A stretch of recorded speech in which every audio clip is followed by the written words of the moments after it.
पे चढ़ा हुआ एक लोटा जल जब शंकर भगवान पर जल समर्पित होता है, वो जल चढ़ने के बाद जलाधारी से घूमकर नीचे आता है, जमीन पर गिरता है। जमीन से जिस कुंड में जाता है, जिस स्थान पर जिस खड्डे में जाता है, उस खड्डे से माता पृथ्वी कह रही है मैं उस प्रसाद को ग्रहण कर लेती हूं, उस प्रसाद का पुण्य का भाग पार्वती मैं तुम्हारे खाते में देती हूं, जाओ तुम अन्नपूर्णा बनकर सब कुछ लुटा दीजिए। कौन से जल के भाग से माता अन्नपूर्णा का जन्म हुआ, जरा देखिएगा जरा, कितना सुंदर कहा है। जिस कागज में, जिस दोने में, जिस पात्र में हम प्रसाद ग्रहण करते हैं ना, उस पात्र में जो थोड़ा सा प्रसाद चिपक जाता है ना, वो भी बर्तन मंजते समय जब पृथ्वी पर जाता है तो पृथ्वी उस भाग को लेकर पृथ्वी किसी भूखे का भी भोजन भाग प्रदान कर देती। इतनी कृपालु है माता पृथ्वी, इतनी दया करती। और सरल भाषा में समझो, हनुमान जी का जन्म,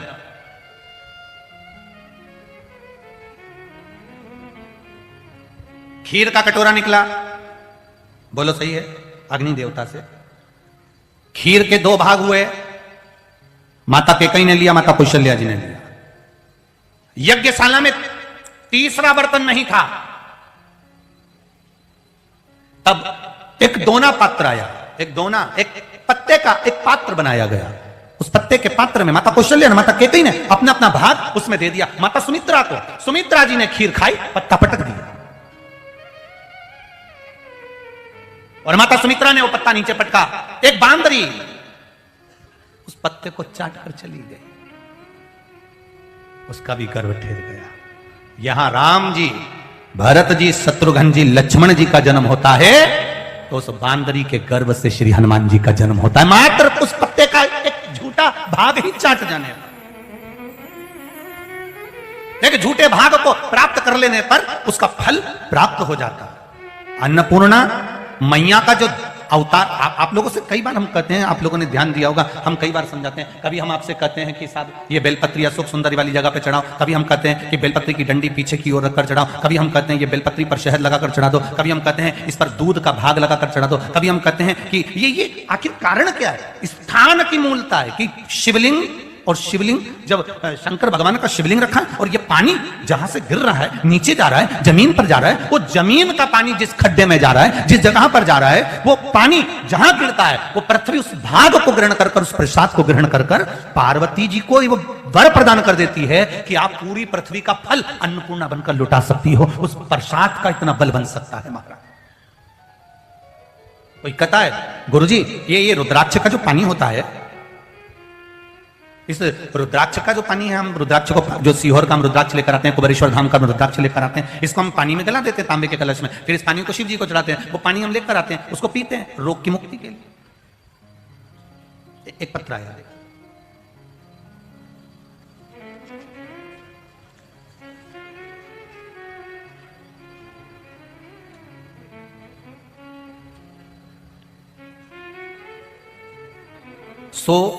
लताबेन बिट्ठल महाजन सूरत उदना से आई हूं। कहीं बैठी हो तो हाथ हिलाइएगा। आप ही हैं? दोनों हाथ हिला दो जैसा। श्री शिवाय नमस्तुभ्यम। हाँ, एक बार फिर से हिला दो दोनों हाथ। हाँ, सामने, ठीक है। लता फिर से हाथ हिला दीजिए, ठीक है, दिख गए। लताबेन बिट्ठल महाजन सूरत उदना से आई हूं। बाबा जी मेरा प्रणाम। मेरे भाई का तबीयत बहुत खराब हो गया था। डॉक्टर के द्वारा बताया गया कि मेरे भाई का 95% लीवर डैमेज हो गया है और किडनी डैमेज थे। तो मैं अपने भाई को 2 दिन आईसीयू में रखा। उसके बाद भाभी और मैं श्री शिवाय नमस्तुभ्यम का जाप किया। 1 लोटा जल की महत्वता जानी, शिव जी को चढ़ाया। 22/8/2022 को हम सीहोर कुबेरेश्वर धाम पहुंच गए। वहां पर पहुंचकर हमने कंकर शंकर का पूजन करा, एक रुद्राक्ष का भाव लिया। व्यासपीठ बनी है आपकी, जहां आप शिव पुराण की कथा करते थे, वहां पर चढ़ी हुई बेलपत्र उठा ली। मैंने भाई को वहीं पर खिला दिया, पानी भी पिला दिया। दूसरी बार हमने जब उसका स्वास्थ्य का परीक्षण करा तो अब मेरा भाई पूर्ण तरह से ठीक हो चुका है, जिसका 95% किडनी लीवर गड़बड़ था। बैठिए बहन। श्री शिवाय नमस्तुभ्यम। विराजी। ये शिव तत्व है, ये शंकर, ये औघड़ी, ये दयाल। आपका विश्वास मूल होना चाहिए, आपका भरोसा जड़ी होना चाहिए। और दुनिया की सबसे बड़ी औषधि है शंकर भगवान पर चढ़ी हुई बेलपत्र। जम के बोलिए जरा, शिव जी पे चढ़ी हुई बेलपत्र। किसी को कितना भी शुगर ऊपर नीचे हो रहा हो, 2 दिन उसको बेलपत्र शंकर पर चढ़ी लाओ, उसको चबा चबा कर खिला दो। अगर बेलपत्र खाने से मुंह में छाड़ छाड़ हो रहा हो, ऐसा लग रहा हो कि छाले जैसा हो रहा है, तो उस बेलपत्र को सुखाकर पीस कर, नी भी सुखाओ तो ऐसी मलकर गोली बनाकर खिला दो, श्री शिवाय नमस्तुभ्यम बोलकर या कुंद का ईश्वर महादेव का नाम लेकर। उसके बाद में शुगर की जांच कराओ, लेवल में मिलेगी आपको। इतना इतना बेलपत्र का बीपी, शुगर, थायराइड जितनी भी हैं, आप शंकर का भरोसा कर कर बस विश्वास पूर्ण होना चाहिए आपका। आपका भरोसा पूर्ण होना चाहिए, आपका विश्वास पूर्ण होना चाहिए। और जब तक विश्वास पूर्ण नहीं होगा तब तक कुछ मिलना मुश्किल। भगवान शिव की कथा कर, शिव जी पे चढ़ा हुआ जल, घर के लोगों से निवेदन, जिन जिन के घर में शंकर भगवान का शिवलिंग विराज रहा है उनसे निवेदन करना चाहता, इतना सा हो, बड़ा सा हो, छोटा सा हो, कंकर मात्र का हो, इतना छोटा सा भी हो, तो भगवान को नहलाने के लिए जब बैठो, स्नान कराने के लिए बैठो, तब एक निवेदन जरूर है कि शिव जी का जो जल आप शंकर जी को स्नान कराओ तो एक अलग थोड़ा सा पात्र कर लो, एक छोटी सी प्लेट अलग कर लो, उसमें नहला लो। नहलाकर थोड़ा सा भी भाग अगर शंकर जी का हमको मिल रहा है, घर पर ही उसका जल अगर हमने छीट लिया है, थोड़ा सा आचमन कर लिया है, बच्चे जिद्दी हैं तो उनको भी अगर दे दिया है, या हमने तुलसी जी को छोड़कर दूसरे वृक्ष में भी डाल दिया है, उस वृक्ष की छांव भी अगर हमारे ऊपर पड़ रही है शंकर के चढ़े हुए जल की, तो ये निश्चित है कि हमारा कल्याण निश्चित होगा। घर में छोटा सा शिवलिंग तो सबके होगा, उठाओ रे जरा हाथ, किस किस के आए, सबके आए ना, हाँ धर लो बहुत बढ़िया, रख लो सबके आए।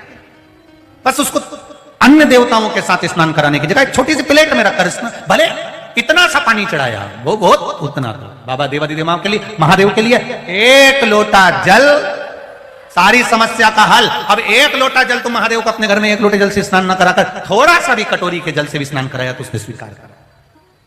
वो तो 1 बूंद जल के लिए इंतजार करता है तुम्हारा, 1 बूंद जल दे दो शिव को।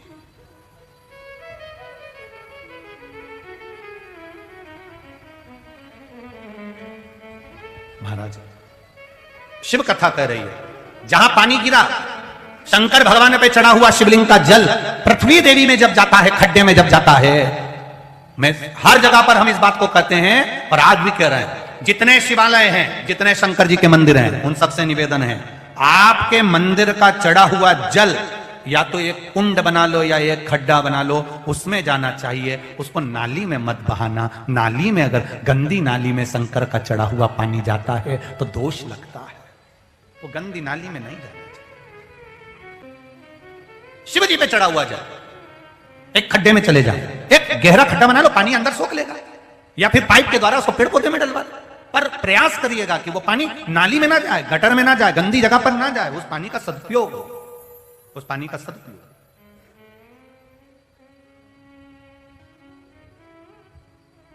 ये जितनी टूटी हुई मूर्तियां हैं, फोटो हैं, इधर उधर पेड़ के नीचे रख देते हो, यहां वहां रख देते हो, प्रयास करा करो इनको उठाकर या तो कहीं ऐसी जगह पर ले जाकर डाल दिया जाए जहां पर ये अच्छे से पूर्ण तरह से भूमि में मिल जाए, या फिर उनका कहीं ऐसी जगह विसर्जन हो जाए। नदी में भी डालोगे तो वो नदी पर पड़ी रहती है, गलती नहीं, तो उसको ले जाकर एक जगह पर उसको रख दिया, एक जगह कोई खड्डे में उनको एकत्रित कर लिया जिससे वो खाद के रूप में बन जाए और उसका अच्छा किया। हमारे देवताओं को हम जगह जगह रख दें तो ये अच्छी बात थोड़ी ना।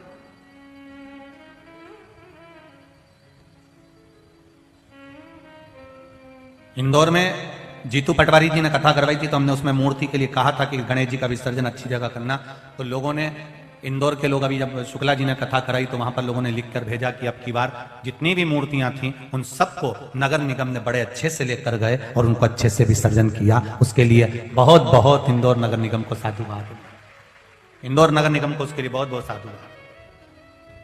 उन्हें स्वीकार तो करा, उसको सुधारा, संवारा, और हर क्षेत्र के, चाहे 1 number, 2 number, 3 number, 4 number, 5 number, जो भी क्षेत्र की विधानसभा थी, सबने आगे रहकर सपोर्ट कर कर उन मूर्तियों को उठाकर सही जगह पर पहुंचाया। ये अपना भी फर्ज बनता है। जहां जहां राजनेता बैठे हैं उनसे निवेदन है, जहां पर भी धार्मिक मूर्तियां, जहां लोग पेड़ों के नीचे डाल जाए, फटा हुआ फोटो डाल जाए, नदी के किनारे डाल, उसको उठाकर एक जगह पर रखा है। रखो, संभालो, सवारो। शिव कथा कह रही है, अन्नपूर्णा देवी का प्राकट्य हो रहा है। पार्वती जी अन्नपूर्णा बनकर प्रकट हो गई। एक महल में जाकर माता पार्वती जी पाताल में बैठ गई। पाताल के अंदर जाकर मां अन्नपूर्णा विराजमान हो गई। शंकर भगवान पार्वती जी को ढूंढ रहे, गई कहां है? गणेश जी से पूछा तो आप ही ने तो भेजा था उनको माता पृथ्वी देवी को समझाने के लिए। पृथ्वी मैया के पास शंकर भगवान गए, पृथ्वी मैया पार्वती कहां है? तो कहे उसको तो मैंने कहा था कि तुम सबको दे सकती हो, मैं नहीं दूंगी। तो गई कहां? पाताल में चली गई। शंकर भगवान बोले कैलाश पे रहती रहती पाताल में इसका क्या काम पड़ गया? अब अचानक तुम घर पहुंचे और तुमने अपनी बच्चों से पूछा क्यों मम्मी कहां है? और कोई कहते वो तो मॉल में गई है। तो मॉल में इसका क्या काम? अभी मॉल तो बंद हो रहा, क्या काम है इसका? गई। अब उसने गाड़ी उठाई, शंकर भगवान भी पहुंच गए, जैसे पति पहुंच जाए पत्नी के पास। शिव गए, पाताल लोक में पहुंच गए। अब मां का अन्नपूर्णा मैया, माथे पर लाल रौली की बिंदी, मस्तक पर सुंदर बोर बंधा, नाक में नथनी, हाथ में चुड़ला, पांव पैजनिया, क्या वस्त्र मां पहनी है। होठों पर लाली है माता के, नैनों में सुरमा लगा है मेरी मां के। बड़े आनंद के साथ अन्नपूर्णा मैया बैठी हुई थी। देवाधिदेव महादेव पहुंच गए।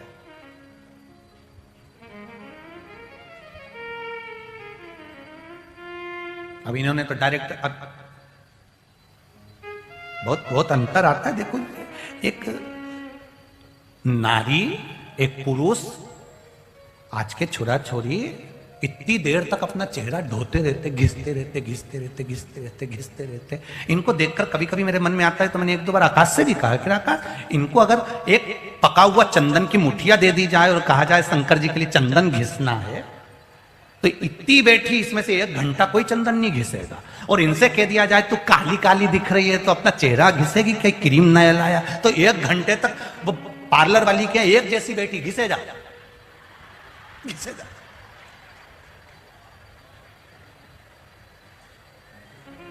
सब चमकाने में लगे हैं। कोई दांत चमका रहा, कोई मुंडा चमका रहा।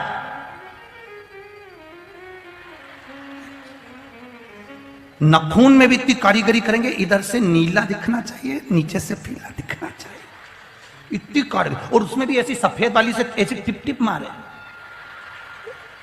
ऐसी टिप टिप।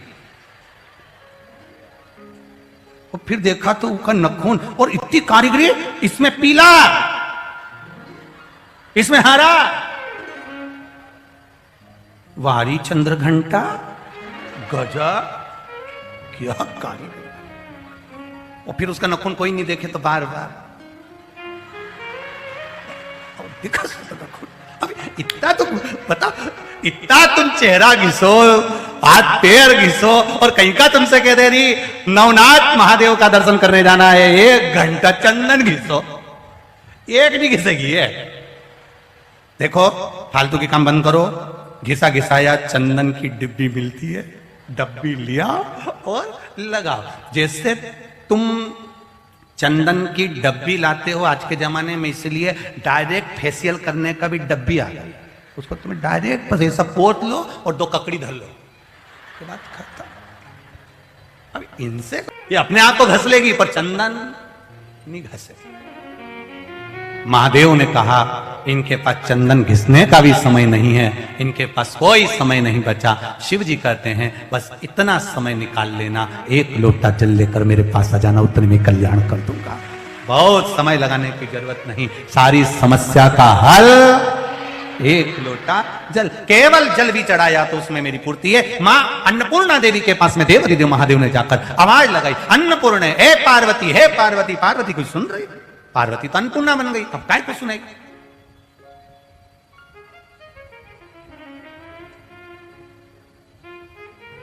अब इनका असली नाम पार्वती है और बाकी का ऊपर का नाम क्या है, जम के बोलो, अन्नपूर्णा।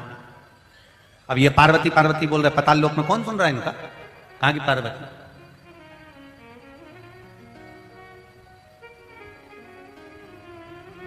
कभी कभी ऐसा हो जाता है।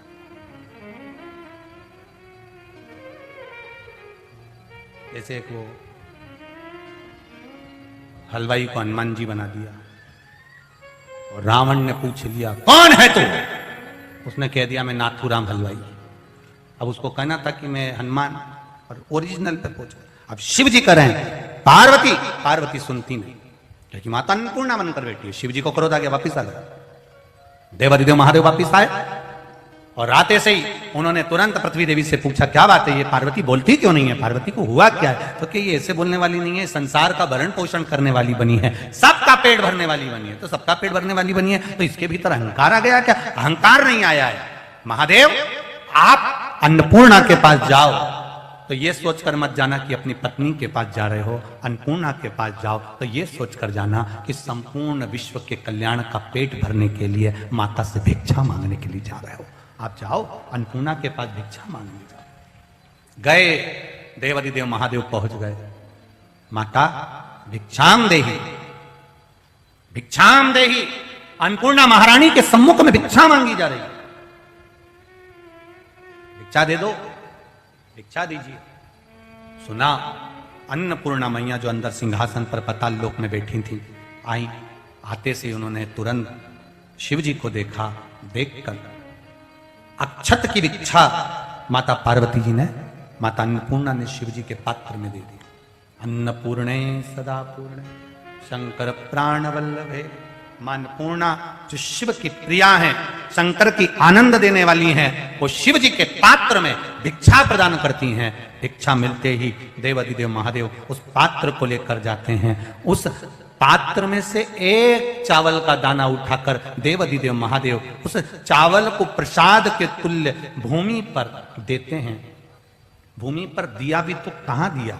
तो कहते हैं एक बेलपत्र के वृक्ष के नीचे एक चावल, एक बट वृक्ष के नीचे एक चावल, एक आंवले के वृक्ष के नीचे एक चावल, एक शमी के वृक्ष के नीचे एक चावल, एक रुद्राक्ष के वृक्ष के नीचे एक चावल, पीपल के वृक्ष के नीचे एक चावल। ऐसे देवादिदेव महादेव ने अन्नपूर्णा से लिए हुए भाग को जब इन स्थानों पर दिया, अपनी जटा से गंगा को बहा दिया। पूरी पृथ्वी फिर अन्न से परिपूर्ण हो गई और संसार का उदर पोषण कर दिया। उदर पोषण। ऐसी माता अन्नपूर्णा शिव कथा कर रही है। भगवान देवादिदेव महादेव, भगवान शंकर जो आनंद की अनुभूति कराने वाले हैं, भगवान शिव जो आनंद देने वाले हैं, उनके जीवन का सबसे बड़ा तत्व रस यही है कि वो किसी को भूखा नहीं देख सकते। उन्होंने पार्वती से कह दिया तू रूप बदल कर जा, पर जा और पेट भर संसार सागर का, वो भूखा नहीं देख सकता। उसका नाम है विश्वनाथ। किसी को अनाथ नहीं छोड़ सकते, वो है विश्वनाथ, सोमनाथ, केदारनाथ, श्रीनाथ, चार भुजा नाथ। नाथ का मतलब है कि अनाथ नहीं है। और आपको तो खुश होना चाहिए, इधर चार भुजा सांवरिया नाथ है, उधर द्वारका सोमनाथ है, बीच में तुम हो। इससे बढ़कर और क्या चाहिए? कोई अनाथ नहीं, सब उसके भरोसे, सब उसके भरोसे, सब उसके भरोसे। भाई का परिवार है, चारों मिलके मायरा भरेंगे। अभी तो कहती फिर रही थी सेठानी, और अब कहती मायरा चारों भाई मिलके भरेंगे। इतना भगवान ने धन दिया, अकेली कह देती तीनों भाइयों से कह दो कोई भी तैयारी मत करना, मैं ननंद बाई के यहाँ, जीजी बाई के यहाँ, मेरी बहन के यहाँ, बेटी के यहाँ, सारा मायरा मैं भरूंगी, तैयारी मैं करूंगी। और जाऊं, अभी जाऊं जीजी के यहाँ और कहूं उसको हाथ पकड़कर 1 लाख रुपए ने हाथ में लेके चल रही बहन, कितना कपड़ा खरीदना, कितना सामान खरीदना, ले चल मेरे साथ में। अब तुमने केवल इतना ही किया कि मैं ननंद का पूरा मायरा भरूंगी, बस तुमने जो दमदारी से कहा अब तुम्हें मायरा नहीं भरना, मायरा उसको भरना है। आएगा सांवरिया से तो भर जाएगा। पर टेंशन तो सबसे पहले शादी बहन के आती है और भगोना जैसा मुंडा तुम्हारा हो जाता है। भाई के भी रहा है, जीजी के यहां शादी है, थोड़ा अच्छा सामान। हाँ, उनने कौन सा दे दिया तुमको? अपने भी तो शादी थी, उनने कौन सा अच्छा काम दे दिया, अच्छा सामान दे दिया? तुम चुप रहो। रीत का रायता करेंगे और मालूम पड़े रीत के रायते की जगह उसमें तो बूंदी नहीं थी, केवल छाछ और दही दही था, और रीत का रायता करना चाहिए।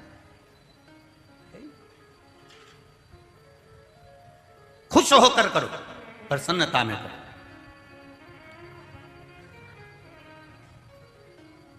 ये प्रेम की, करुणा की कथा है, शिव महापुराण की कथा। जब व्यक्ति माया में फंसता है तो उसको नरक भोगना पड़ता है। जब व्यक्ति महादेव के प्रेम में फंसता है तो उसको सारे बैकुंठ का सुख भोगना पड़ता है।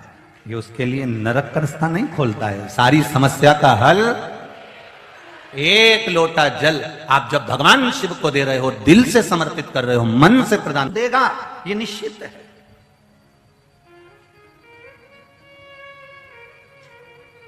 उसमें आनंदता का अनुभव होगा। महाराज, आप ये विचार कर लेना कि अगर आप शिव महापुराण में गए हो, मंदिर गए हो, देवालय गए हो, तीर्थ गए हो, शिव मंदिर तक गए हो, तो समझ लेना कि आप उसके पैकेज में चल रहे हो और उसकी दृष्टि में हो, इसलिए आप आनंद के साथ घूम रहे फिर रहे, कोई दिक्कत नहीं है। कितना आजकल के जमाने में तो हमने देखा है, आपने भी देखा होगा, बड़ोदरा की जीजियों और जितने जीजा हुन बैठे हैं, इनने भी देखा होगा। आजकल नई नई कंपनी आ गई है, ऐसी कंपनी कि तुम्हें बद्रीनाथ की यात्रा में जाना है या सोमनाथ जी की यात्रा में जाना है या आपको गोवा जाना है या आपको नेपाल जाना है, ऐसी कंपनी है जो यहाँ पर पैसा तुमने बस जमा कर दिया, एक बार तुमने पैसा जमा कर दिया, फिर तुम वहां उतरते से तुम्हारे लिए गाड़ी तैयार है। बोलो रे, ऐसी कंपनी है कि नहीं? अरे मुंडा से तो बोलो, है ना ऐसी कंपनी? एक बार पैसा जमा कर दो, तुम्हारे लिए गाड़ी आ जाएगी, होटल की बुकिंग हो गई, कहाँ ठहराना है वो बताएगा, कहाँ ले जाना है वो बताएगा, तुम्हारी अटैची भी वही उठाएगा, सब काम वो करेगा। पहले के जमाने में ऐसा होता था कि पोटली बांध के कपड़े भी ले चलो ने, बर्तन भी ले चलो ने, सत्तू भी ले चलो ने, चावल भी ले चलो ने, दाल भी ले चलो, बनाना पड़ेगा। आज के जमाने में ऐसा काम नहीं। आज का जमाना तो VIP। इन्होंने केवल पैसा जमा करा और सारा सामान, अटैची उठाने वाला भी, चाय लाकर देने वाला भी, सरजी सरजी सरजी सलूट मारने वाला भी तुम्हारे सामने होगा। बस जैसे एक बार पैसा जमा कर दो तो वो तुम्हारा सरजी सरजी करता रहता है, उसी तरह एक बार शिव महापुराण की कथा सुन लो और शंकर पर एक बार जल चढ़ाना चालू कर दो, फिर वो सारे मार्ग खोल देगा। होटल भी मिलेगा, न टिफिन भी मिलेगा, न गाड़ी भी मिलेगी, न बंगला भी मिलेगा, सब जगह मिलेगा। बस पुराने लोग सामान लेकर चलते थे, आज के लोग चतुर हैं, ये सामान वामान लेके नहीं चलते, ये तो केवल जेब में 2000 के नोट की एक गड्डी फंसाते। और इन्होंने जेब में 2000 के नोट की गड्डी फंसाई, फिर ये रूम जी सर, भोजन जी सर, गाड़ी जी सर, क्योंकि जेब में क्या फंसी है? बोलो बोलो, जम के बोलो। 2000 के नोट की गड्डी। जब 2000 के नोट की गड्डी से होटल, गाड़ी, भोजन सब मिल सकता है, तो 2 अक्षर के राम नाम से भी सब कुछ मिल सकता है। सब अंतर इतना है, 2000 का नोट यहां चलता है।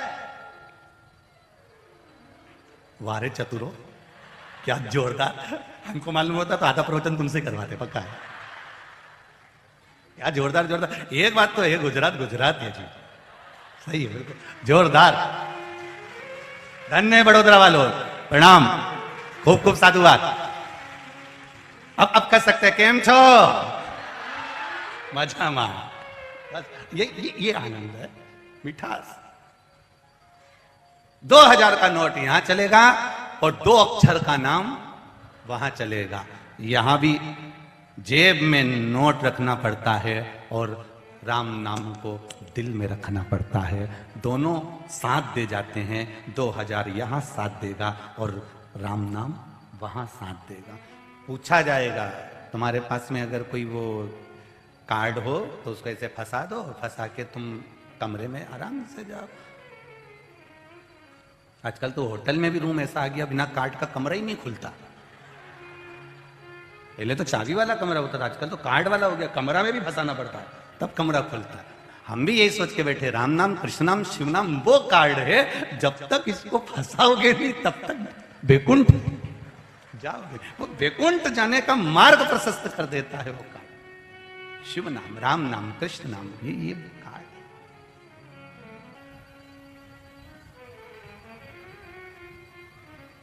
तीर्थ क्यों जाते हैं?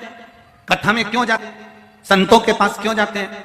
कहीं कहीं सिद्ध जगह होती है। जैसे बहड़िया परिवार कह रहा था, हमारे बड़ोदरा में नवनाथ है, भगवान शंकर के मंदिर बने हुए हैं, गुरु जी बड़े सिद्ध हैं बहुत। फिर यहां से दूर चले जाओ तो कुबेर भंडारी का मंदिर भी बड़ा सिद्ध है गुरु जी। आगे जाओ तो पावागढ़ वाली माता का मंदिर भी बड़ा सिद्ध है। फिर कहा हमारे यहाँ स्वामी नारायण भगवान का मंदिर भी बड़ा सिद्ध है गुरुदेव। फिर कहा हमारे यहाँ गोवर्धन नाथ जी की हवेली है, ठाकुर जी की हवेली, वो भी बड़ी सिद्ध है गुरुदेव। सिद्धता आई कैसे? कोई संत, कोई साधु, कोई गुरुजन, कोई भगवान की भक्ति में रमने वाला उस भूमि पर बैठा होगा, उसने बैठकर भजन किया होगा, तब जाकर भूमि सिद्ध हो पाती है।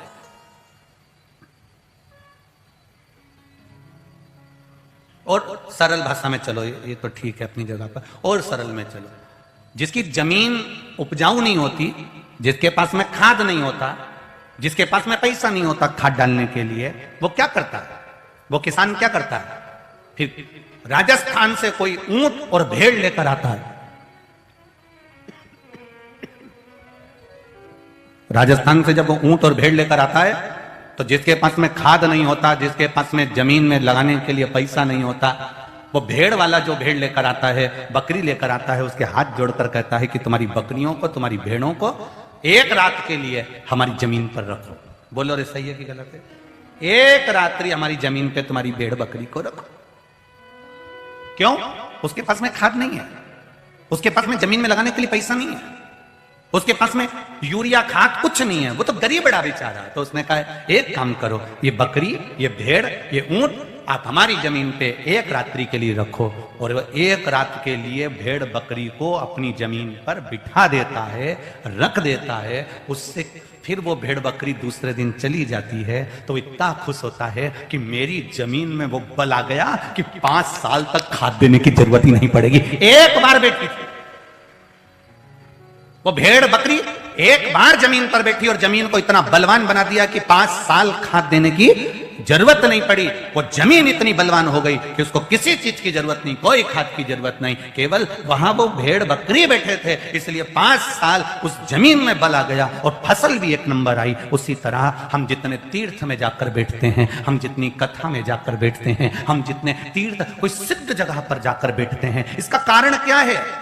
वहां पहले कोई संत, कोई गुरु, कोई साधु, कोई सन्यासी, कोई तपस्वी, कोई साधक, कोई उपासक वहां बैठा होगा। उसके बैठने से, जैसे वहां भेड़ बकरी बैठी तो 5 साल के लिए उस जमीन को उपजाऊ बना दिया, कोई संत उस भूमि पर बैठा होगा, किसी ने वहां बैठकर भजन करा होगा, तब साधना करी होगी, तो वो जमीन इतनी सिद्ध हो जाती है, इतनी बलवान हो जाती है कि जो जाकर बैठता है उसको वहां पावर मिल जाता है और उसका आनंद हो जाता है। वहां सिद्धता। 5 साल तक वो जमीन उपजाऊ रहती, 5 साल तक उसको खाद डालने की जरूरत नहीं है। अब वहां वो बैठी तो 5 साल खाद डालने की जरूरत नहीं पड़ी। तीर्थ जाकर हम बैठते हैं, संतों के पास जाकर बैठते हैं, सदगुरुओं के पास जाकर बैठते हैं, कथा में जाकर बैठते हैं, वहां जब हम बैठते हैं तो इतने सारों में कोई ना कोई एक सिद्ध ऐसा आता है जो केवल कथा का रसतत्व लेने आता है, देव अधिदेव महादेव से मिलन के लिए आता है। उसके पांव पंडाल में पड़ जाते हैं और अपन सब एक दूसरे के पास पास में बैठते हैं तो उसकी तरंग हम में आ जाती है और हमारा भी कार्य सिद्ध हो जाता है। इसलिए हम पंडाल में पहुंचते हैं। कई लोग कहते हैं गुरुजी आस्था चैनल पर कथा आ रही है, फेसबुक के ऊपर चल रही है, इतनी भीड़ पंडाल में पड़ रही है, इतनी भीड़ पड़ रही है, हम लोग यहां से सुन ले। हमने कहा सुनो, आस्था चैनल पर सुनो, फेसबुक के ऊपर सुनो, पर अपने नगर में अगर कथा हो तो भले 1 दिन के लिए जाओ, 2 दिन के लिए जाओ, आधे घंटे के लिए जाओ, और अपने क्षेत्र में कथा हो तो जरूर जाओ। क्यों? अगर ये डोरी लंबी है और इसका पिलक सही जगह फिट हो गया तो ये पक्का है कि पंखा चलेगा जरूर। जाओ तुम एक बार, अगर अपने नगर में कथा, अपने क्षेत्र में कथा हो, 50 किलोमीटर, 100 किलोमीटर, 150 किलोमीटर, 200 किलोमीटर दूर भी कथा है, 300 किलोमीटर दूर भी है, तो एक बार विचार करना कि मेरे को जाना मेरे नजदीक में, मेरे पास में, मैं जाऊंगी, पहुंचूंगी। क्यों? इतने सुनने वालों में से कोई एक अगर ऐसा धर्मात्मा आ गया, एक पुण्यात्मा आ गया जो शंकर का प्रिय है, जो शिव का आनंदित है, उसकी तरंग, उसके पांव की रज, उसके चरणारविंद की रज अगर हमारे शरीर तक भी पहुंच गई तो हमारा कल्याण निश्चित है। फिर बाबा हमारा आनंद देगा। करोड़ों लोग एक साथ भगवान का भजन करते हैं, लाखों लोग कीर्तन करते हैं।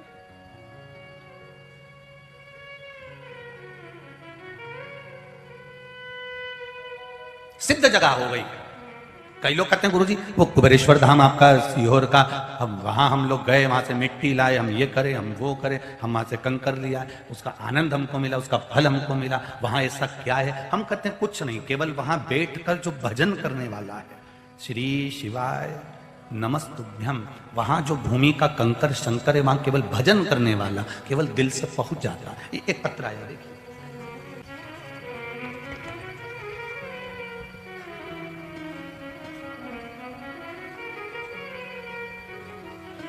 मैं भारती लोखंडे वापी गुजरात से आई हूं, कहीं बैठी हो? भारती जी लोखंडे वापी गुजरात से आई हूं, कहीं बैठी हो तो हाथ जरूर हिलाइएगा। जिस भी पंडाल में बैठी हो हाथ जरूर हिलाइएगा। मैं भारती लोखंडे वापी गुजरात से आई हूं, मेरा मोबाइल नंबर ये है। गुरुदेव, मेरी बेटी 3 साल की है, पिछले महीने उसके पेट में तेज दर्द हुआ और हम तुरंत हॉस्पिटल गए, तब डॉक्टर ने कहा था सोनोग्राफी कराना होगी। रिपोर्ट में ऐसा लिखा था कि बच्ची के पेट में जो आते हैं वो उलझ चुकी हैं। रिपोर्ट देखने के बाद डॉक्टर ने तुरंत ऑपरेशन करने का बोल दिया। हम ऑपरेशन के लिए तुरंत वापिस से सूरत के लिए निकल पड़े। हम सभी ने श्री शिवाय नमस्तुभ्यम का जाप करना प्रारंभ करा। बाबा से विनती करी कि बाबा, अगर सुना है शिव महापुराण में कि तू संभाल लेता है, मेरी बेटी को भी संभाल लेना। ऑपरेशन थिएटर में बेटी को ले जाया गया तो डॉक्टर ने फिर से एक बार सोनोग्राफी करने का कहा। 1 लोटा जल का भाव क्या होता है गुरुजी, मैं उस दिन समझ गई। जब डॉक्टर ने वापिस ऑपरेशन थिएटर में ले जाते समय फिर से सोनोग्राफी कराने का कहा, तब सोनोग्राफी की गई तो डॉक्टर रिपोर्ट देखकर हैरान रह गए। भोलेनाथ की कृपा से रिपोर्ट नॉर्मल हो चुकी थी और मेरी बेटी का ऑपरेशन बच गया। यह पत्र है, नीचे लिखा, हम डॉक्टर के वहां से डायरेक्ट सीहोर पहुंचे और सीहोर का फोटो, वहां का जो काम चल रहा है, हाथी के साथ मेरी बेटी खड़ी है, उस फोटो को भी मैं लगा रही हूं। वो फोटो देखिए गुरुजी, हम वहीं से डायरेक्ट सीहोर गए और कुबेरेश्वर धाम पर जाकर हमने बाबा को विनती करी, बाबा मेरी बेटी को आपने बचा लिया, ऑपरेशन से बचा लिया। सारी रिपोर्ट लगा रही हूं गुरुजी। उस रिपोर्ट में देखिए, एक्सरे में पेट में उलझी हुई आंतें दिख रही हैं और दूसरी रिपोर्ट में सारी डॉक्टर की रिपोर्टें भी उन्होंने लगाई है। एक सोनोग्राफी में जो आंतें उलझी हैं और दूसरी सोनोग्राफी में आंतें सुलझ गई हैं, वो सारी रिपोर्टें उन्होंने यहां लगाई है। ये शिव कृपा है। बैठिए, श्री शिवाय नमस्ते। जिस भूमि पर आप बैठकर कथा श्रवण कर रहे हैं, बाहेड़िया परिवार इस कथा को करवा रहा है और आप सब बैठकर कथा सुन रहे हो, कहीं ना कोई भक्ति का बल, कहीं ना कहीं भगवान की अविरल भक्ति का बल जरूर मिलता है, जिसके कारण हमारा आनंद सुख हमें प्राप्त होता है। भक्ति का बल मिलता है। महाराज,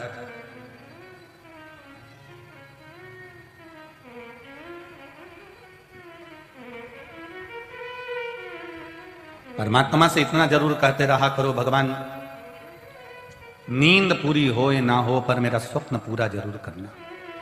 जो मैंने देखा है, एक बार तेरी भक्ति करने का जो स्वप्न देखा है, एक बार शिव महापुराण की कथा करवाने का जो सपना देखा है, रोज टीवी देखते देखते मेरे भी मन में आता है कि जैसे बहेड़िया परिवार ने कराया, ऐसा एक बार मैं भी आनंद के साथ शिव पुराण कराऊं। ऐसी कृपा करना, ऐसा धन देना, इतने भक्त आए, सबकी व्यवस्था सुचारू रूप से करी, ऐसा मुझे भी वैभव और धन देना कि मैं भी किसी के आगे हाथ ना फैलाकर भगवान की ऐसी कृपा हो जाए कि पूरा समाज, पूरा कुल जुड़कर शिव महापुराण की कथा का आनंद कर दे। बाबा, नींद पूरी हो ना हो पर स्वप्न पूरा तू जरूर करना मेरा महादेव, तेरे ऊपर है महाराज, तू करेगा, ये निश्चित है। छोड़ता नहीं है वो, करता जरूर है।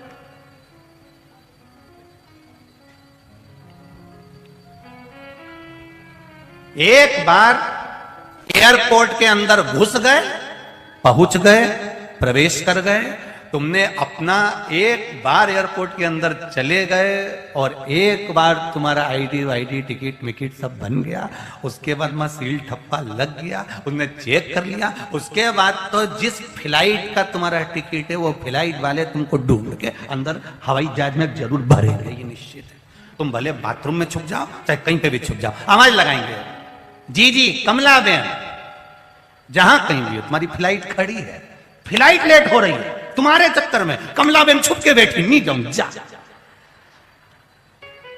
एक बार सील ठप्पा लग गया ना, एक बार बस चेक हो गया, फिर अंदर बस बी नंबर गेट से 3 नंबर गेट से तुम्हारी फ्लाइट मिलेगी, वहां जाकर तुम्हें बिठा दिया, अब तुम कहीं जाके छुप जाओ, फ्लाइट वाला तुम्हें ढूंढेगा। उसी तरह एक बार जो शिव महापुराण में जाकर बैठ गया और तुम एक बार शिव पुराण में आ गए और तुम्हारा सील ठप्पा लग गया, फिर तो वो तुमको ढूंढेगा, कमला गई कहां है, तो वो ढूंढेगा कहां गई है।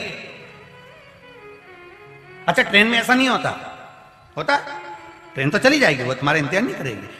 बस गाड़ी में भी नहीं होता, तुम कहीं से भी आ रही हो और किसी ने कहा वो तो आई नहीं, अपन गाड़ी ले चले कि नहीं ले चले, अपन तो चलो रही बता जाएगी, कोई बात नहीं, और तुम तो ऑटो में बैठे बैठे ना, ये चली कथा में, वो किसी का इंतजार करे, ट्रेन किसी का इंतजार करे, पर फ्लाइट उसको मालूम पड़ गया कि तुम अंदर आए हो, और फिर तो तुमको ढूंढेगा। गया कहा, अभी तो था, अभी था तो ढूंढो उसको, फिर इसकी फ्लाइट लेट हो रही है, फिर वो ढूंढेगा। उसी तरह एक बार शिव महापुराण की कथा में पहुंच गए, एक बार भगवान की भक्ति में पहुंच गए, एक बार शिवालय तक पहुंच गए, एक लोटा जल लेकर शंकर के द्वार तक पहुंच गए, एक बेलपत्री भगवान शंकर तक लेकर पहुंच गए, उसके बाद में फिर उसको संभालना है, लेकर भी वही जाएगा, संभालेगा भी वही, और फ्लाइट के अंदर कुरकुरा भी वही देगा। फिर अपने कुछ फिर तो देवलोक से अप्सराएं जैसे फ्लाइट में घूमे, ऐसे तुम्हारे पास आकर बोलेगी, एक्सक्यूज मी सर, क्या दूं आपको, क्या प्रदान करो। फिर अपन को ऑप्शंस बताएगी कि ये दे दो, कि ये दे दूं, कि ये दे दूं। फिर अपन कह देते काजू दे दो, फिर अपन बोले बादाम दे दो, अपन ने किया हमको तो मैंगो का जूस दे दो, हमें अनार का जूस, अपन ने बोला। उसी तरह वो भी पूछेंगे, तूने बड़ोदरा की कथा सुनी थी, शिव महापुराण की कथा सुनी थी, वहां बैठकर कथा ग्रस्त ग्रहण करा था, अब तू कैलाश धाम शंकर भगवान की कथा सुनकर जा रही है, बता तेरे लिए क्या है। कुछ नहीं, बस वंस मोर, एक बार फिर मुझे पृथ्वी पर जन्म दे दो, वही बड़ोदरा में मेरा मन है, एक बार फिर कथा कराऊंगी, फिर कृपा हो उसकी, फिर दया हो उसकी, मुझे फिर श्री शिवाय नमस्तुभ्यम कहना है, मुझे फिर एक लोटा जल शिव को चढ़ाना है।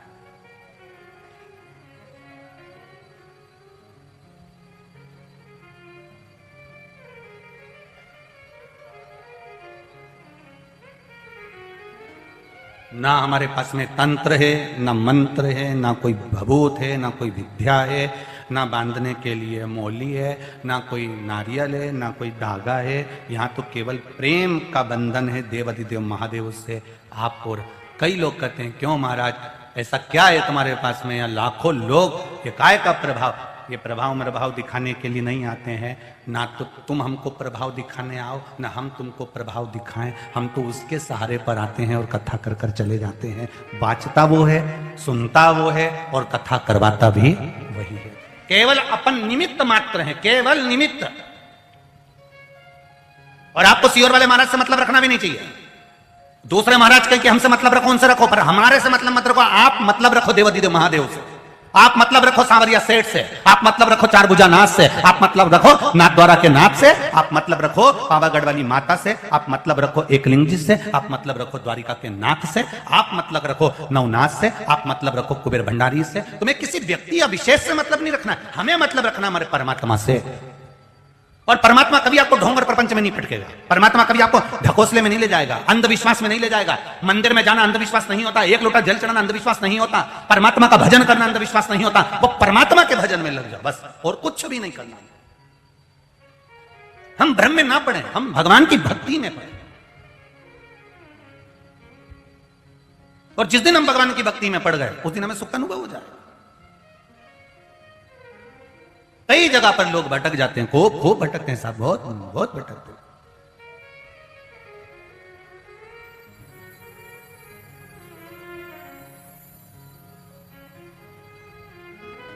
कोई कहे इनको देवता आते हैं, कोई कहे इनको देवी आती, कोई कहे इनको ये आते। हम कहते देवी देवता भी फ्री बैठे, इन्हीं को आते।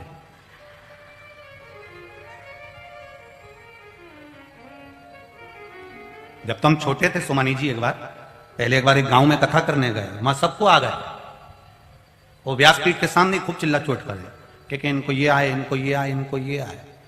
एक बाई बैठी थी माता जी, उसको कुछ नहीं आ रहे थे, बस वही अच्छी थी, बाकी के सब बैठे हुए थे, तो वो भी आ गया, उन्हें भी यूज कर। अब जो उसने यूज किया, तो अब हमने संजय महाराज से कहा पूछो जरा इनसे, इनको कौन आया है। तो इतने में सबको सब आ रहे थे कि इनको ये देवता आया, उनको भी देवता आया, इनके भी देवता आया। तो वो के यूज करिया, तो उससे पूछा तुम कौन? तो क्या मैं भागवत जी आई। अब बताओ, भागवत की कथा चल रही थी, अब भागवत उसको आ गए। तो हमने कहा बताओ यही बची थी, सब आते थे, ये और रह गई थी। तो गुरु जी अपन क्या करें? हमने कहा आई गई है तो एक काम करो, 8वां स्कंद का 6ठा अध्याय इनसे बचवा लो, अब अपन उठ जाओ। अब आई गई है तो उनसे कहा चालू करो। तो कि भागवत जी तो गई, उतनी देर में चली भी गई,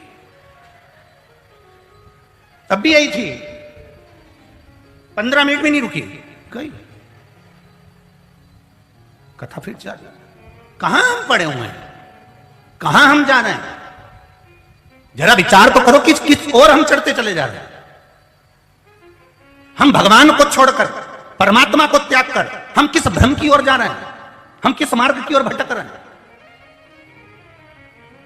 सेठों में सेठ सांवरिया सेठ, वो बैठा है ठाठ से, द्वारकानाथ बैठा है ठाठ से, चार भुजा नाथ बैठा है ठाठ से, मेरा भोलेनाथ बैठा है ठाठ से, मेरा राम कृष्ण बैठा है ठाठ से। वो कभी नहीं कहता कि मैं कहीं आऊंगा, वो तो एक बात कहता है, तू मेरे मंदिर तक आ, तेरे दरवाजे पर खड़े रहना मेरा काम है। मैं राजा बलि के दरवाजे पर खड़ा रहा तो तेरे दरवाजे पर खड़ा रहूंगा। हम भटके ना, हम भ्रमित ना हो, हम अंधविश्वास की ओर या ढोंग और प्रपंच की ओर ना जाएं, हम परमात्मा की ओर बढ़े। एक लोटा जल लेकर शिव के मंदिर तक जाने की आदत हमारे घर के छोटे से छोटे बच्चों को डाल दें। घर के एक एक व्यक्ति के मन में, चित्त में यह आ जाना चाहिए कि शिव भक्ति क्या है, शंकर की शरणागति क्या है, शिव का अनुमोदन क्या है। हम मार्ग से विचलित नहीं। आप एक बार अगर शिव महापुराण में पहुंच गए, एक बार शंकर के दरवाजे पर पहुंच गए, शिव के मंदिर शिवालय तक पहुंच गए, फिर फर्ज उसका है, वो ढूंढेगा और आपको लेकर जाएगा। आपका कल्याण करना उसका काम है, तेरे मंदिर में आना मेरा काम है, और मेरी बिगड़ी बनाना, जम के बोलो जरा, बिगड़ी बनाना तेरा काम है। तेरी चौखट तक में आ ही गया, मुझे दर्शन दिखाना तेरा काम। आगे उसकी मर्जी है, वो दिखाएगा, वो आएगा, उसकी शरणागति हमें मिलेगी, ये निश्चित था। क्यों भटके?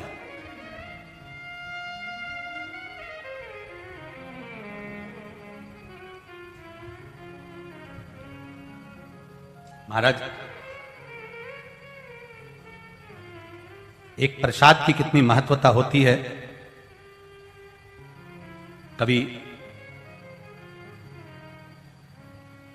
धनंजय और सुलक्षणा से पूछा जाए।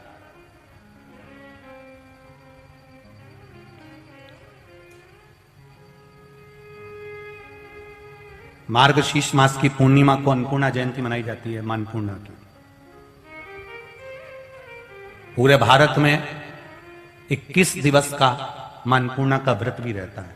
यहां लोग करते हैं कि नहीं करते वो नहीं मालूम, इधर होता है, यहां करते ना करते पता नहीं, पर कई जगह पर कहीं 17 दिवस का, कहीं 16 दिवस का, कहीं 21 दिवस के मां अन्नपूर्णा का व्रत भी लोग करते हैं।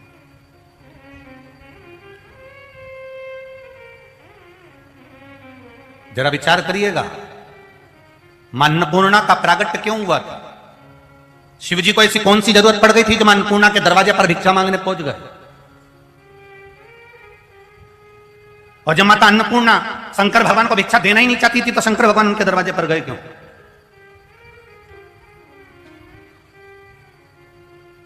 अन्नपूर्णे सदा पूर्णे शंकर प्राण वल्लभे। क्या जरूरत पड़ गई? महाराज, मेरे देवाधिदेव महादेव बैठे हैं कैलाश पर।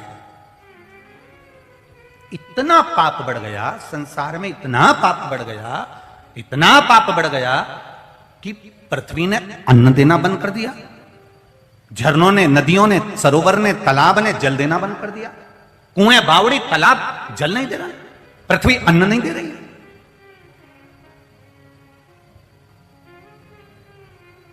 ना पृथ्वी अन्न दे रही है, ना सरोवर, तालाब, बावड़ी, कुएं जल दे रहे हैं। चारों तरफ धमिता है, सब भूखे मर रहे हैं, प्राण त्याग रहे हैं, रो रहे हैं, चिल्ला रहे हैं, पुकार रहे हैं भगवान को। गई खबर भगवान के पास में, पहुंचे भगवान, सभी देवी देवता ब्रह्मा जी के पास पहुंचे। ब्रह्मदेव, ब्रह्मा जी उनको लेकर भगवान विष्णु के पास पहुंचे।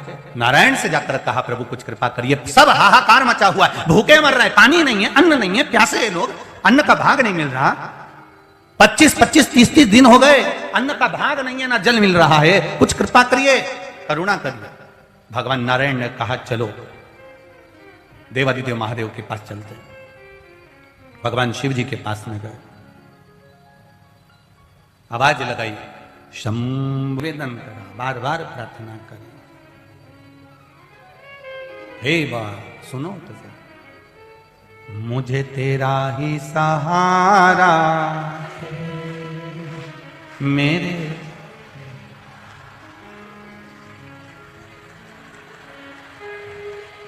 हम तो सोचे थे कि मध्य प्रदेश के ही ऐसे हैं, और मालूम पड़ा कि गुजरात में भी है सब।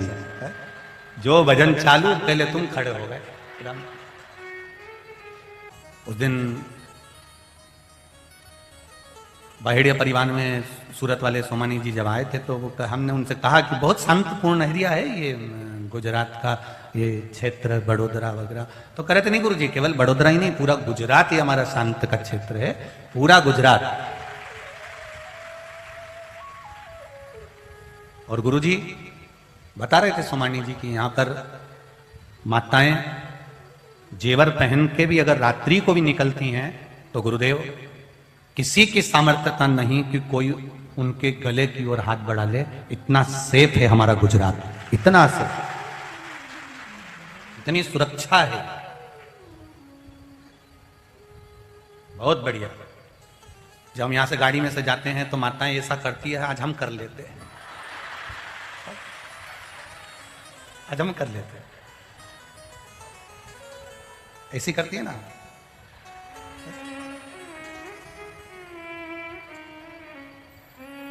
तीनों पंडाल और बाहर वालों भी इतना इतना आनंद है, इतना आनंद। और जैसी तुम्हारी कड़ी मीठी है ना, ऐसे गुजरात वालों तुम भी मीठे हो। मिठास तो तुम में है, आनंदता, रस तत्व, भाव।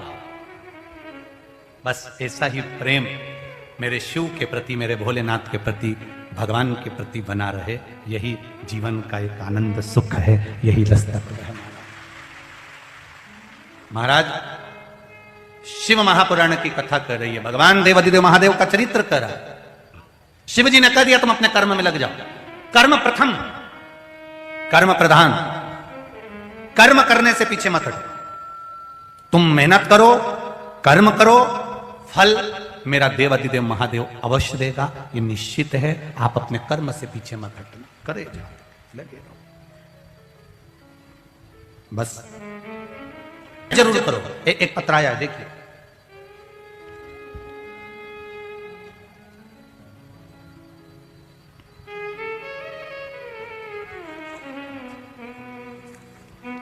शंभो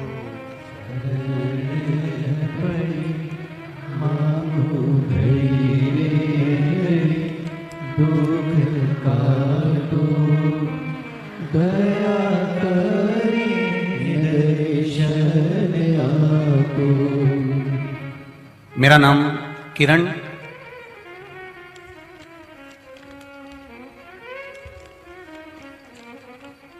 किरण श्रवण है। मैं बड़ौदा की निवासी हूं, कहीं बैठी हो तो हाथ हिलाइएगा। मेरा नाम किरण श्रवण कुमार जांगीड़ है, मैं बड़ौदा की निवासी हूं। बहेड़िया परिवार को धन्यवाद देना चाहती हूं गुरुदेव। बहुत समय से सोच रहे थे और बाबा ने हमारी सुन ली और बहेड़िया परिवार द्वारा यह कथा हो गई, उनको बहुत बहुत साधुवाद। कहीं बैठी हो तो हाथ हिलाइएगा। किरण श्रवण कुमार जी जांगीड़, बड़ौदा निवासी, कहीं बैठी हैं? हाथ हिला देना अगर कहीं बैठी हो। आप ही हैं? ठीक है। श्री शिवाय नमस्तुभ्यम, दोनों हाथ हिला दो ऐसा, एक बार ऐसा हाथ हिला दो, ठीक है। श्री शिवाय नमस्तुभ्यम। मेरे दो बच्चे हैं, एक बेटा और एक बेटी है। मेरा बेटा ऋषि सीए की पढ़ाई कर रहा था। बाबा, उसका हृदय टूट चुका था उस पढ़ाई को करते हुए। आपके बताए अनुसार बेलपत्र पर शहद लगाकर शिवजी को चढ़ाना, कंकर को शंकर मानकर पूजन करना, एक दाना चावल को शंकर को चढ़ाना प्रारंभ करा, एक लोटा जल चढ़ाकर मेरा बेटा भगवान देवादिदेव महादेव के मंदिर जाता, पढ़ाई में पीछे नहीं हटा गुरुजी, विद्या तो अध्ययन करता था, दिन रात लगा रहता था, सब कुछ पढ़ाई करता था, पर पढ़ाई के साथ में जब वो हारा तब उसको महादेव ने दिया सहारा और उसने एक लोटा जल चढ़ाकर मेरे बेटे ने सीए को आखिर उत्तीर्ण कर ही लिया। ये मेरे देवादिदेव महादेव की कृपा हो। गुरुदेव जब सीए की पढ़ाई कंप्लीट हो गई, उत्तीर्ण हो गया, बेटे ने कहा मां नौकरी के लिए एक बार और देवादिदेव महादेव से प्रार्थना करते हैं, और भगवान की कृपा ऐसी हुई गुरुदेव कि एक बड़ी कंपनी से इंटरव्यू देना उसने प्रारंभ करा, और एक बड़ी कंपनी में जब इंटरव्यू दिया तब उसका मन लगा कि हो सकता है कि ये कार्य ना हो, पर एक लोटे जल पर जो भरोसा था गुरुदेव, आखिरी में उस बड़ी कंपनी में उसका ताला गया और मेरा बेटा का सिलेक्शन हो गया, मेरे बेटे की नौकरी लग गई। मैं बाबा को यहां प्रणाम करने के लिए आई हूं। बाबा जिस कंपनी में मेरे बेटे का हुआ है वहां 250 लोगों में से केवल मेरा बेटा अकेला चुना गया है, इतनी बड़ी कंपनी में मेरे बेटे का हुआ है। मैं बाबा को धन्यवाद। मेरा 22 वर्ष का बेटा, फल तो सबको मिलता है गुरुदेव, परंतु पढ़ाई विद्या सब कुछ है, पर प्रभु को याद कर कर जो मेहनत करता है, मैंने देखा है शंकर उसका हाथ जरूर पकड़ता है। ये शिव है, ये ओघड़ी, ये दया, शिव भक्ति, भगवान शंकर का गुणगान, भगवान शिव का स्मरण, ये शिव भक्ति का फल है। कर्म करो, खूब करो, मेहनत करने में बिल्कुल पीछे मत हटो, पर उस मेहनत के साथ में, उस मेहनत के संग संग भगवान देवादिदेव महादेव का भजन भी करो। कारण जब कहीं आपको कहीं ऐसा लगेगा कि मैं कहीं ना कहीं डाउन हो रहा हूं, कहीं ना कहीं मेरा विल पावर कमजोर हो रहा है, कहीं ना कहीं मुझे बल प्राप्त नहीं हो रहा है, कहीं ना कहीं मुझे लग रहा है कि मेरी मेहनत का भी फल नहीं मिल रहा है, तब मेरा देवादिदेव महादेव उस जगह पर धक्का लगाने के लिए तुम्हारे पास होगा, ये निश्चित है। करो। शिव कथा कर रहे हैं, भगवान देवादिदेव महादेव ने कह दिया जाओ, सब जाओ और जाकर अपने अपने कर्म को लग जाओ। देवादिदेव महादेव बैठे थे, देवऋषि नारद का आगमन हो गया। नारद जी ने पूछा महादेव जी से, बाबा आप कुछ करेंगे नहीं? पूरा पृथ्वी पर हाहाकार मचा हुआ है, अन्न नहीं है खाने के लिए, पानी नहीं है पीने के लिए, भूमि अन्न नहीं दे रही है, जल नहीं मिल रहा है, आप कुछ करोगे नहीं? देवादिदेव महादेव ने कहा, भगवान शिव जी ने कहा पहले मुझे देखने दो, आखिर कारण क्या पड़ गया ऐसा कि पृथ्वी ने अन्न देना बंद कर दिया, सरोवर बावड़ी कुओं ने पानी देना बंद कर दिया, कारण क्या बन गया ऐसा? भगवान देवादिदेव महादेव पार्वती जी को नंदी पर बिठाकर भ्रमण के लिए निकलना प्रारंभ किया।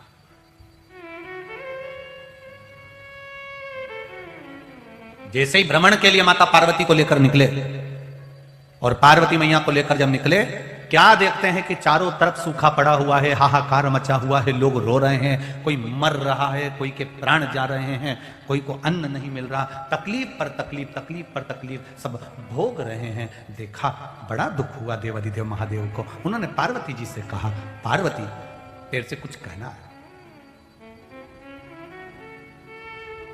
स्वामी बोलिए। पार्वती, गणेश जी को भूख लगी, कार्तिकेय को भूख लगी, जया, विषहरा, श्यामली बारी, दौतली और देव, इनको भूख लगी, अशोक सुंदरी को भूख लगी, तो तुम मुझको निकल गई थी।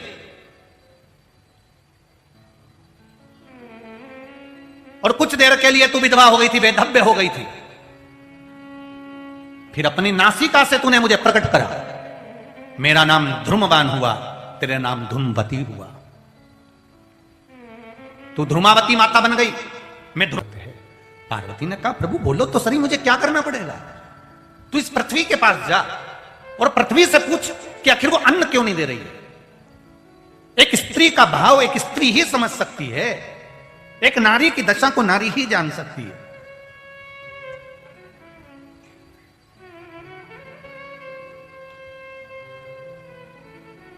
मेरा कई बार आप लोगों से निवेदन करा है इस व्यासपीठ से हमने, आज फिर करते हैं। एक मां की दशा क्या होती है ये बहू को जानना चाहिए। जिस दिन तुम मां बनोगी, तुम्हारे भी बेटे की जब शादी होगी, जैसा तुम कर रही हो वैसे तुम्हारी बहू भी तुम्हारे साथ करेगी। उस माता की दशा को ध्यान में रखकर चलो। हमने तो कह दिया कि सास बेकार है, सास में अक्ल नहीं है, सास तो ये गलत सोचती है, सास हमारा बुरा सोचती है, सास में बिल्कुल अक्ल नहीं है, सास हमारी ऐसी दिन रात गाली देती है। माना तुम्हारी सास को कह रही हो, आने वाले समय में तुम भी सास बनोगी और तुम्हारी भी बहू आएगी। तो एक कहानी बहुत पहले सुनी थी, वो आपको सुनाने का प्रयास करता हूं। एक घर में बूढ़ा बाप रहता है, पत्नी रहती है, बेटा रहता है, पोता रहता है, पोती रहती है। जरा अच्छे से सुन लेना हो, जितने लोग आस्था चैनल पर सुन रहे हैं, फेसबुक यूट्यूब पर सुन रहे हो, जितने यहाँ बैठे हैं, और जिन्हें नहीं सुनी हो वो भी सुन लेना। कभी तो सुनोगे टीवी पर। जब घर में रह रहे हैं, बहू ने अपने पति से कह दिया तुम्हारे पिताजी बच्चों को पढ़ने नहीं देते। पापा ने ऐसा क्या कर दिया, पिताजी ने क्या कर दिया, अरे दिन भर खौं खौं लगा रहता, दिन भर खांसते हैं, कहीं कुछ हो रहा है इनको, कहीं कुछ हो रहा है, बच्चों को आवाज लगाते हैं, पानी ला दे, ये दे दे, वो दे दे, बच्चे कोई पढ़ पाना। मेरा एक कहना मानोगे क्या? बोलो। पिताजी को जो पीछे वाला कमरा है ना माली का, उसमें अपन पलंग लगवा देते हैं, एसी लगवा देते हैं, उसमें सब व्यवस्था कर देते हैं, भोजन पानी सब रख देते हैं, गर्म पानी का ये वो गीजर वीजर सब लगवा देते हैं। आप पापा को वहां रख दो ना, और एक घंटी लगा देते हैं। पिताजी इसके देना कोई सामान चाहिए हो तो आप घंटी बजा देना, मैं जाके दिया आऊंगी। तो यहाँ बच्चों का भी पीछा छूटेगा, पढ़ाई कर लेंगे। ठीक है, बेटे ने घंटी लगा दी, एसी लगवा दिया, कूलर वगैरह जो भी लगाना था, गीजर वीजर, पलंग डल्लव का गड्ढा, फर्नीचर सब बना दिया, सब कर दिया। बेल लगा दी, पापा ये घंटी बजा देना, तुम्हारी बहू तुम्हारे लिए सामान ले आएगी। रोज पिताजी घंटी बजा देते, बहू सामान ले देती। बेटे ने अपने पिताजी से कह दिया, एक हाथ जोड़ के निवेदन है पापा, आप उधर मत आना, उधर परेशान मत करना, घंटी बजाना वो आ जाएगी, दे देगी, आप मत आना पापा, आपको मेरी सौगंध है। बेटे ने, पिताजी ने, 1.5-2 महीने निकल गए। 1.5 महीने के बाद में पिताजी ने घंटी बजाई, बहू नहीं आई। खूब घंटी बजाई, बहू नहीं आई। खूब घंटी बजाई, नहीं। पिता पानी को पीने को तरस गया, पानी भी नहीं है, भूख भी लग रही है। आखिरी में शाम हो गई, बहू नहीं आई। पिता पलंग से नीचे गिर गया, तड़पता रहा, जाने के लिए निकल कर नहीं गया, क्योंकि बेटे ने कसम दी थी।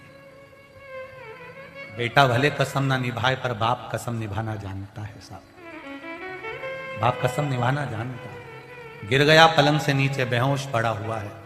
बेटा रात को घर पर आया, शाम को ऑफिस से, उसने कहा क्यों, पापा को कुछ चाय पानी नाश्ता भोजन दिया? आज पिताजी ने घंटी नहीं बजाई, मुझे लगता है उनके पास रखा होगा। बहू ने कहा उनके पास रखा होगा, मुझे लगता है।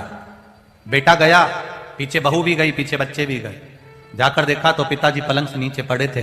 बेटे ने पानी का छिट्टा दिया, बाबूजी, बाबूजी, पापा उठो, पिताजी उठो। बेटे ने उठाया, पिता ने एक घुट पानी पिया, पूछा पापा आपने घंटी नहीं बजाई? पिताजी कहते हैं बेटा मैंने घंटी तो खूब बजाई, पर मुझे लगता है घंटी के तार को ऊंदरा ने या चूहे ने काट दिया होगा, इसलिए बेचारी बहू नहीं आई। बहू को दोष नहीं दिया, घंटी के तार को ऊंदरा ने काट दिया होगा, चूहे ने काट दिया होगा, इसलिए बहू नहीं आई। और पिता ने अपने प्राणों को त्याग दिया। पिता ने जब अपने प्राणों को त्यागा, 3रा दिन हो गया, 10वें दिन घर की सफाई होने लगी। घर के छोटे छोटे बच्चे घंटी और घंटी के तार को निकाल कर जेब में रखने लगे। इतने में माँ ने पूछ लिया, ये क्या कर रहे हो? बच्चे बोले, माँ जैसे आपने दादाजी के लिए घंटी लगाई थी, वैसे बहू आपके लिए लगाएगी, उसकी तैयारी करके रख रहे हैं। ये उसकी तैयारी है। माता पिता कितने भी अपशब्द कहें, ताने दे, गालियां दे, कितना भी कोसें, गलत से गलत कहें, पर निवेदन है, फिर भी आप शीतलता रखो, आप शीतलता रख लो। लड़ाई कर कर पति को लेकर अलग होना यदि आपको आता है, तो आने वाली पीढ़ी को तुम्हें वृद्धाश्रम भेजना आता है। इनको संगठित परिवार दिखाओ, इनको संघ दिखाओ, अपना परिवार दिखाओ। जब तक ये अपना परिवार नहीं देखेंगे, मेरे ताता चाचा ताऊ ये सब मेरे परिवार के, ये सब मेरे परिवार के, ये सब मेरे रिश्तेदार हैं, ये सब मेरे नातेदार हैं, ये सब मेरा कुटुंब है। कल बाहेड़िया परिवार कह रहा था, ये हमारे समाज के लोग नहीं है गुरुजी, ये हमारे परिवार के लोग हैं। अर्थात एक संगठन में दिखता है ना, ये परिवार दिखता है, ये हमारा परिवार है, ये हमारा कुटुंब है। ये बहनों ने, जिन्होंने चाहे झालावाड़ी, सही सुतार, ज्ञाति मंडल बड़ोदरा और सखी मंडल बड़ोदरा आज जो व्यवस्थाएं चाय आदि की दे रहे हैं, ये केवल मंडल नहीं है, ये इनका परिवार है। सब एक दूसरे के लिए प्राण देने को तैयार है। ये स्नेहता इनका, ये वात्सल्यता है, करुणता। शिवजी ने कहा नारी की दशा को नारी जान सकती है। आप जाओ पृथ्वी से पूछो कि आखिर कारण क्या है, ये अन्न क्यों नहीं दे रही, ये पानी क्यों नहीं दे रही, कारण क्या है, आखिर जाओ पृथ्वी से मालूम करो। मां पार्वती, तुम अपने पुत्र गणेश जी, कार्तिकेय, जया, विषहरा, सामरी, बारी, दौतली, देव और अशोक सुंदरी के लिए मुझे निगल सकती हो, तो क्या संसार वालों का कल्याण नहीं कर सकती?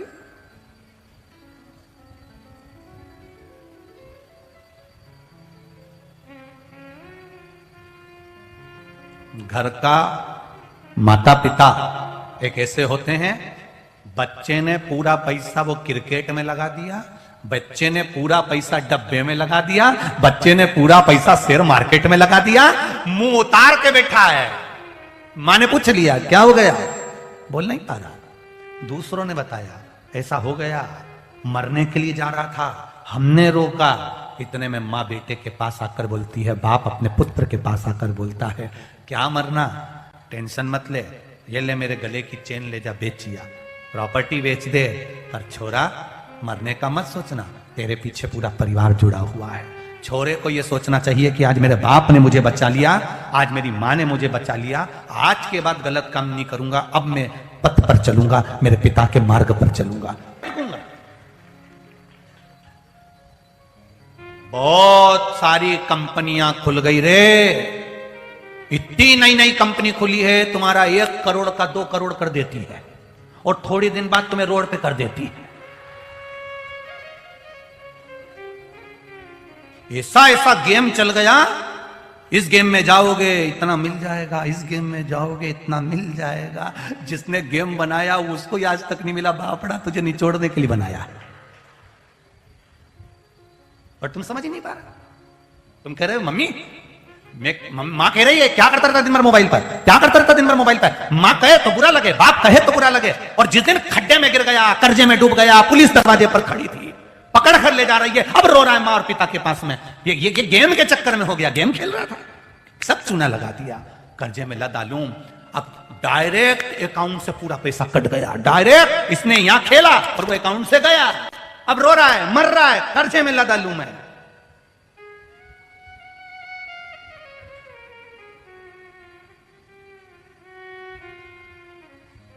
और इतना कर्जे में डूब गया, फिर चले गया किसी महाराज के पास में, महाराज जी कर्जे में डूब गया। महाराज जी कहीं का खा करेगा, समझना तुमको पड़ेगा, समझना तुमको है, महाराज को नहीं।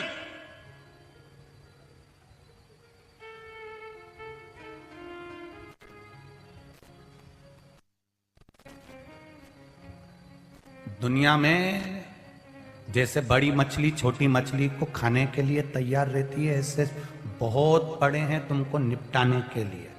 पर जिसके घर में माता पिता भाई बंधु की एकता है ना, उसको निपटाने की दम किसी में नहीं है, क्योंकि कहीं ना कहीं उसको मालूम है ये निपटा देगा अपने को। समाज की एकता होना चाहिए, समाज का संगठन होना चाहिए, परिवार में एकता होना चाहिए, परिवार का संगठन होना चाहिए, भाइयों में एकता होना चाहिए, भाइयों का संगठन होना चाहिए, देवरानी जेठानी में एकता होना चाहिए, इनका संगठन होना चाहिए, सहेलियों में एकता होना चाहिए, इनका संगठन होना चाहिए। किसी की दम नहीं कि ये निपटा दे। अकेला सर्विस क्लास व्यक्ति, अकेला व्यक्ति फ्लैट में रह रहा है ना, तो उसको देख लेते हैं, अकेला रह रहा है, इसकी पत्नी है, इसके बच्चे, इसका जो पैसा है वो निपटा जाएंगे। बड़ी मछली उसको देखती है। तुम अपने परिवार से अलग हुए और उसने निपटाने की सोची। 3 बैल थे, 3 बैल एक साथ रहते थे, शेर आक्रमण करता था, बैल उसे भगा देते थे, शेर फिर आक्रमण करता था, बैल उसको भगा देते थे। एक दिन शेर अपने गुरुजी के पास गया, गुरुजी मुझे काम होगा तो एक एक करके तीनों को निपटा दे। सुन लो रे गुजरात वालों, अच्छे से सुन लेना। बहुत बहुओं को लगा रहता अलग रहेंगे तो अच्छे रहेंगे, चले क्या, अलग रहेंगे तो अच्छा लगेगा। अब कब तक इनके पास में रहेंगे, मम्मी दिन भर कोसती, पापा अनशन बोलते, भाई बंधु ऐसा बोलते, अलग रहेंगे तो अच्छा। समझ लो, उसने शेर ने खबर पहुंचा दी, एक बैल से कहा मैं तुझे नहीं मारूंगा, तू चिंता मत कर। तेरा भाई आया था, वो कह रहा था कि तू तो वैसे ही ऐसा है कि किसी काम का नहीं है, सारा काम तो तेरे भाई करते हैं, तू तो बैठा बैठा खाता है, तू कभी जिंदगी में कुछ नहीं कर पाया, तेरे को खा के क्या करूंगा। बैल को बुरा लगा, उसने जाकर चुप रहने लगा, उसने कहा इनसे कोई मतलब नहीं, मेरी बुराई कर दे। उसने दूसरा बैल आया, उसको भी कुछ ना कुछ कह दिया, धीरे धीरे तीनों बैल आपस में दूर हो गए। अब मौका मिला, इसने एक को निपटा दिया, फिर दूसरे को निपटा दिया, तीसरे को खाने के लिए दौड़ रहा था। शेर ने बैल से कहा देख तुझे खा रहा हूं। इतने में बैल से कहा मालूम है क्यों तेरा शिकार हो रहा है। बैल कहता है मैं अच्छे से जानता हूं, क्योंकि हमारे भाइयों की एकता टूट गई थी, जब आपस में एकता समाप्त हो जाती है तो कोई भी शिकार कर सकता है। आप एकजुट होकर रहिए, किसी की सामर्थ्यता नहीं कि कोई आपका शिकार कर ले।